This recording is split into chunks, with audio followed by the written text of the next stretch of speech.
What's up guys, it's Matt Collins Jones here, also known as the D365 Geek, and today we're talking about Power Automate and the CDS current environment trigger, and I'm going to go through the new setting Postpone Until, which is a parameter in that trigger. So there doesn't seem to be much documentation around this trigger or around this parameter at the moment, but I have been doing some testing. I may make a follow-up video in the future, but for now I think I've figured out one of the ways that this works. So Postpone Until states it's a date time offset for which the notification should be delayed. So what that means is that you need to specify a time and a date as a string into this, and it will not run the actual flow until that time.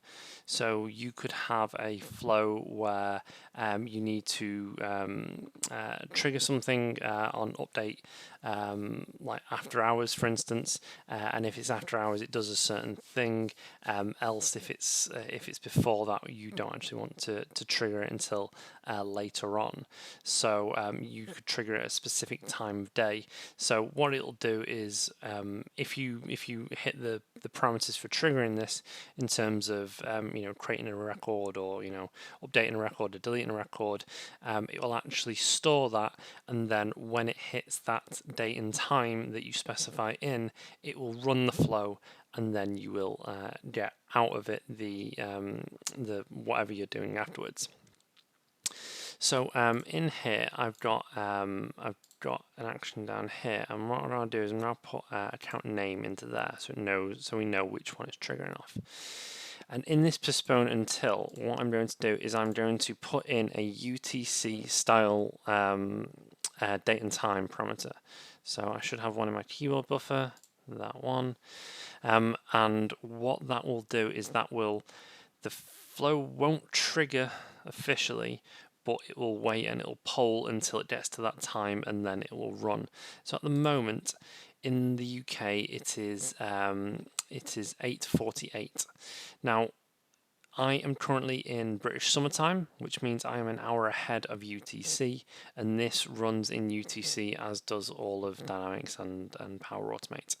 So what I'm going to do is I'm going to update this with a UTC time that corresponds to my local time.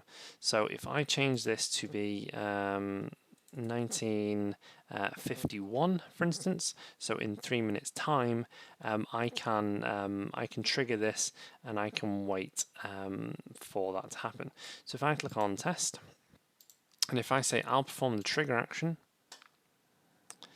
I can go into my Dynamics environment or my CDS environment, and I can go into the data incorporation, and I can add in some account numbers in here. So maybe I just added some account numbers in, hit save, and now all I need to do is wait. And as you'll see, as I'm testing it, it's actually waiting and sat here waiting for that time to occur. So what I'm actually going to do is I'm going to end the video here, and then we'll pick up as this triggers. Hi, so I'm picking this video back up. Once I recorded it, I noticed that the audio was all funny, so we'll try this again. So this is the output of the flow. So we can see that this flow ran at 8:51, that's in BST time, so not the UTC time that we see in this postpone until, but we can see that we have that account number that I was updating previously, and it was against the data incorporation, so we can see that this record here was the one that we updated. So there we have it. So I don't think this is the best way or the most efficient way for this to run.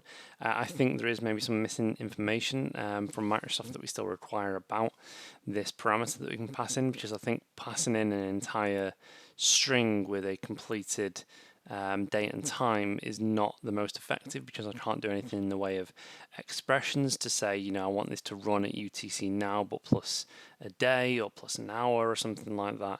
The only way I've figured out how to make this run at the moment is just to pass in the entire UTC date string and run it from there. But if you know more than me, if you've tested this more than me, and if you have some information, let me know in the comments down below, and I can make a follow-up video to this, which will be really useful for other people. But as always, if this was useful to you, if you could like and share it with your friends, that would be appreciated. If you've not already, please subscribe to my YouTube channel, and I'll see you next time.